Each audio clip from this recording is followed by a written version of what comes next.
right now on 5 on your side at 10. It's stormy in northern and western Missouri, but will the rain hold together and move our way? More auto workers join the picket line, demanding a huge raise. Tonight, we verify what they're already being paid. Our top story tonight, downtown St. Louis turns blue and gold. Businesses hope it will keep them out of the red. As long as people keep coming downtown, we keep everybody working, so that's the best thing. For the first time in 13 years, Mizzou has returned to the city in what's known as Zoo to the Lou. Good evening, I'm Brent Solomon. Tonight, thousands of Tiger fans were joined by hockey fans downtown as the Blues dropped the puck on the preseason. 5 on your side's Diamond Palmer joins us now. You're just back from downtown, and businesses are looking to cash in here. That's right. Businesses are actually going to cash in on this, and some say they will double profits. And the Mizzou game itself is coming with a huge price tag for the school. They'll have to pay the St. Louis Sports Commission $150,000 for event management. It comes as area businesses are ready to meet this huge demand for the weekend. Saturday, thousands of Blues, Mizzou, and Memphis Tigers cheering on their favorite teams. And Sugar Fire Smokehouse in downtown St. Louis says barbecue should always be a part of the party. The restaurant says profits will be double this weekend. We're going to do about 50% more than we normally would on a normal weekend with nothing in town, very easily. Chef Matthew Birkenmeyer, who goes by Chef Burke, says it will take a team to serve these hungry fans. Yeah, we're probably about 10 heavy right now. That's 10 additional staff to help out just for this weekend. Sugar Fire is serving up their barbecue at the Enterprise Center, the Dome, and their restaurant on Washington Avenue. Chef Burke was up as early as 5 a.m. Saturday preparing for the extra foot traffic. On an average today, we did about 550 pounds of brisket, about 600 pounds of pork, about 150 racks of ribs, and I'd say a good 250, 300 pounds of turkey. According to the Dome's website, nearly 67,000 football fans can fit inside. 1 hour before the Zoo to the Lou game, Ticketmaster showed tickets as low as $20. Minutes before the game, they had went up to $30. The St. Louis Sports Commission told 5 on your side ticket sales remain strong for Mizzou after the Kansas State game, and they continue to see a nice bump in ticket sales. The game is a partnership with Mizzou and the Dome to bring Mizzou football back to the city. It's just one of 10 Mizzou athletic events to be hosted in St. Louis until June 2024, according to the Mizzou Tigers website. Sugar Fire is just one of the businesses who's happy to see the Tigers are back. We'll serve any Tigers no matter what your stripes are. And the Sports Commission says tonight's game brought in 45,085 fans. And the last time the Mizzou Tigers played in St. Louis was in 2010 during their arch rivalry series with the University of Illinois, which ran from 2002 to 2010. All right, Diamond, thanks. Let's go ahead and take a live look at Enterprise Center tonight. The Blues kicked off the preseason with a double-header, but it didn't feel like hockey weather outside on this first day of fall. Weather First meteorologist Jim Casillo now tracking a front that could bring some rain and what, cooler temps, Jim? Yes, you know, today's high, Brent, 88 degrees, so it felt more like summer. And yes, fall officially arrived at 1:50 a.m. And then we're watching these clusters of severe storms to the west of us and north of us.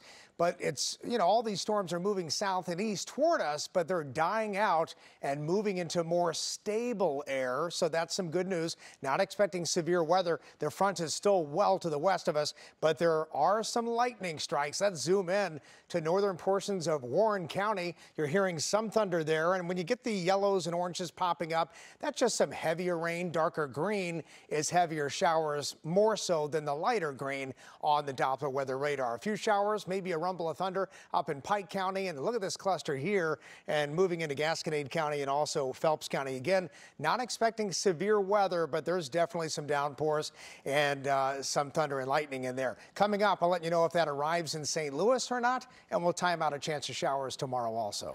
New tonight, St. Louis police investigating a two-car crash in South City. This happened around 6:30 tonight near the intersection intersection of Hampton and Potomac. A 71-year-old man was taken to the hospital in critical condition. No word on any other injuries or what led to that crash. Tonight, a woman is dead after crashing into a building in South City. This happened early this morning on Gravois near Victor Street, just south of Soulard. Police say 22-year-old Amani Henderson hit two parked cars before crashing into the building. She died. Another woman in her car was taken to the hospital. Her condition is not known. An emotional day in Belleville as a Marine who died in a training exercise was laid to rest. Alex Fee shows us how family, friends, and the community paid tribute to Captain Eleanor LeBeau Cook. American flags lined the streets of an American town early Saturday along the funeral procession route for U.S. Marine Captain Ellie LeBeau Cook. LeBeau Cook was one of 3 Marines killed in the crash of an Osprey aircraft August 28th in Australia. Family and friends gather to say goodbye to Ellie. We mourn the loss of Ellie, a wife, daughter, sister, and friend. Meanwhile, outside the church, residents lined the streets of Belleville. Because she gave her life for our country. Just showing respect, you know. After the funeral, the procession passes by LeBeau Cook's alma mater, Althoff Catholic High School.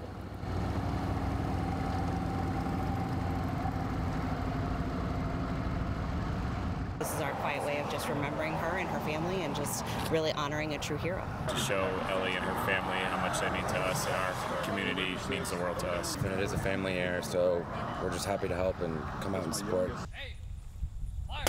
LeBeau Cook is buried with full military honors at Mount Carmel Catholic Cemetery. The sign outside her grade school, Blessed Sacrament, reads, "Rest in peace, Ellie, forever in our hearts." Alex Fees, 5 on your side. The United Auto Workers strike is now in its 9th day, and the number of union members on the picket lines there continue to grow coast to coast. The UAW is employing a strategy of announcing targeted strikes with short notice, focusing on key plants that cause other facilities to stop production because of a lack of parts. Tomorrow, Congresswoman Cori Bush will visit with striking GM workers in Wentzville. She will be joined by fellow squad member Congresswoman Alexandria Ocasio-Cortez. Well, auto workers are demanding a 40% raise right now. They say it reflects the rising profits of the big 3 automakers. A viewer wanted to know if some workers are already making well over 6 figures. The Verify team's KSDK has the answer. United Auto Workers have staged walk-offs at plants for America's big 3 automakers, demanding improved pay and working conditions. One of our viewers had a question about that pay. Edgar said he heard the workers are already making $75 an hour. So let's verify. Do UAW workers get paid $75 an hour? Our sources are the previous contracts between the UAW and each of the automakers, the Chicago Federal Reserve, the UAW, Ford, and Chrysler's parent company Stellantis. The last contracts between the UAW and Ford, GM, and Chrysler were signed in 2019. They say the base wage starts at around $17 an hour for full-time employees at all 3 companies and maxes out at around $32 an hour. Ford says its average wage is roughly $28 an hour. Stellantis says its is just over $30. Workers can earn additional money through things like overtime bonuses and profit sharing, but those are different from wages. We can verify, no, UAW workers do not get paid $75 an hour. The starting demand from the union in the new contract is a 40% raise over the next 4 years, which would come out to about $45 an hour for the highest paid staff. Other demands include a 4-day work week and better job security. With your Verify, I'm Casey Decker. And of course, we welcome your Verify ideas. You can email us at verify@ksdk.com. A gruesome discovery in a Florida neighborhood. Tonight, we're learning about the woman whose body was found in the grips of an alligator, dancing in the streets of Ferguson. The return of a popular festival drawing record crowds. Autumn officially arrived. It sure doesn't feel like it, and I'll time out our next rain chances. There's new information tonight on a South City shooting that left a man dead. Police say someone shot a 23-year-old man in the 2200 block of Keokuk yesterday. He was found shot a short time later just down the street at the recently closed South City Hospital. He died at SLU Hospital. So far, no arrest, but anyone with information should contact Crime Stoppers at 866-371-TIPS. Tonight, Florida authorities have identified the woman believed to have been eaten by an alligator. The grisly discovery happened Friday in a neighborhood south of Clearwater. The 41-year-old woman lived just blocks away. The cause of death is still under investigation. The nearly 14-foot gator was killed. Tonight, Tropical Depression Ophelia continues to cause issues along the East Coast. It was downgraded from a tropical storm earlier today. Heavy rains have caused flooding from North Carolina to New Jersey. And Brent, Ophelia is still spinning around here. Again, a depression, so weakening, but still some flooding issues for the night for the entire eastern seaboard. So much more on our weather forecast and our chances of rain here coming up. A little bit of dancing in the streets in Ferguson tonight. Street Fest just wrapped up a few minutes ago. It featured several live music acts along with food and drinks for all ages. Now, this was the first Street Fest held since the pandemic. Mayor Ella Jones caught up with us. She calls this celebration healing. It gives us an opportunity to look beyond what happened in 2014 and look toward the future, and it gives everyone hope. Mayor Jones says last night the festival drew a record crowd of 900 plus. That was surpassed tonight with more than 1,000 people showing up. Well, day 2 of the Greater St. Louis Hispanic Festival just wrapped up for the night over at Soulard's Farmers Market. It's a showcase of several nations featuring food and crafts and entertainment.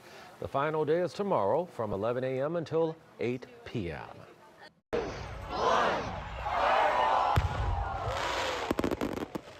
A fireworks fight in Innsbruck tonight. Pyrotechnics from 30 states competed in Sky Wars 2023.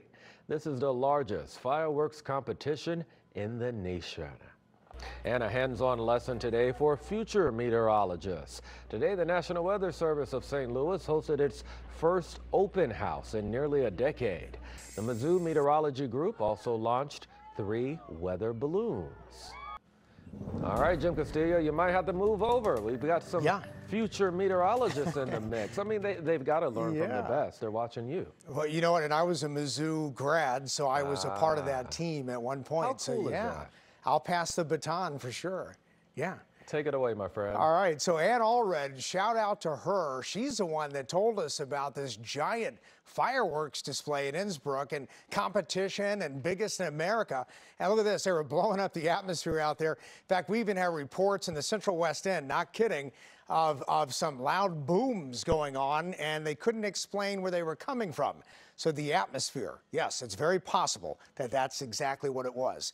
All right, so looking at Ophelia, now a depression, still watching a lot of heavy rain and some wind gusts to 35 miles an hour, maybe some a little bit higher than that, but it's also kind of blocking this system in our area from moving east quickly. And we're in more stable air, so these clusters of severe storms out ahead of this front is actually starting to die down, which is some good news. We don't want any severe weather, but still watching some thunder and thunderstorm activity popping up in western portions of Warren County and almost to Wentzville right now. Might be hearing a little bit of thunder, but all of this is weakening. We'll zoom in a little bit here, and there's Forrestal and also Warrenton getting in on some of that thunder shower activity. But as it moves east, it's weakening, probably in St. Louis. Just a spotty shower chance as we get into the overnight hours, and even Pike County it's weakening quite a bit. But this cluster from Jefferson City to Rolla and even Gasconade County, some very heavy rain pushing in there, and some thunder and lightning, but no severe weather. That should stay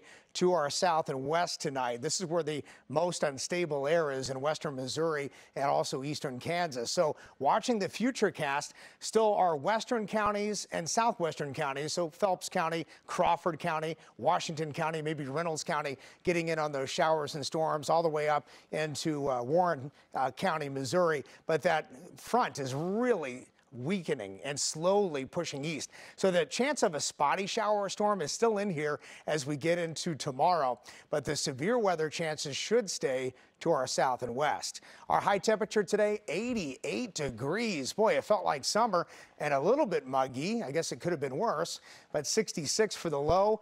And over the next several days here, we're going to continue to see these temperatures pretty high for this time of year. In fact, upper 70s is where we normally are. And we're back in the mid-80s Friday and Saturday. Most of this week is dry, but tomorrow a spot shower or storm can't be ruled out, and Yom Kippur begins at sundown tomorrow night. And it's officially fall now. It is. It arrived doesn't feel today. like it, though. Yeah, not at all. All right, thank you, Jim. Yeah. Corey, Zoo in the, what is it? Zoo to the Lou. Zoo to the Lou. Yeah. Everybody's talking about it. It was rocking over there at the Dome for football once again today, and some of the hometown kids for Missouri football put on quite the homecoming performance. Stick around, sports is up next. The Sports Desk is sponsored by Jim Butler Chevrolet, the Midwest's #1 Chevy dealer 10 years running. There is no debate that St. Louis is vital to the success of Mizzou football. Just look at the current roster. The starting quarterback, running back, and 2 wide receivers are from our town. 18 St. Louis natives got to come home today for a showdown at the Dome against Memphis, and the black and gold clad folks in attendance had themselves a pretty good time. Brady Cook has a banged up knee, but he's not missing this game. Luther Burden has some St. Louis love on his cleats, and Mizzou is back at the Dome for the first time in more than a decade. Cook kicked things off, airs out to Marquise Johnson, who blasts right past everybody. Mizzou goes up 7-0. Luther Burden put on a show in his homecoming too. Check out this move coming up. Just embarrasses, there it is, whoop, embarrasses that Memphis player. He's down at the 1-yard line. Nate Pete would punch it in for the score. Brady Cook had an awesome homecoming as well. Second half, he finds Theo Weiss for 6 more. It's 24-10. Memphis kept hanging around though. This play gave some breathing room. Luther and South's Cody Schrader, 40 yards to the house. What a moment for him in his football journey. Brady Cook threw for 341 yards, no interceptions, 2 touchdowns. Luther Burden had 10 catches for 177 yards, and Mizzou puts on a show with a 34-27 win over Memphis at the Dome. Mizzou is 4-0 for the first time in a decade. An awesome environment from the start of Tiger Walk until the win at the very end, and very appreciative to the city of St. Louis, to the great sports fans of St. Louis, to the Mizzou Tigers of St. Louis. Very appreciative to everybody involved. This is just a wonderful event and a wonderful game.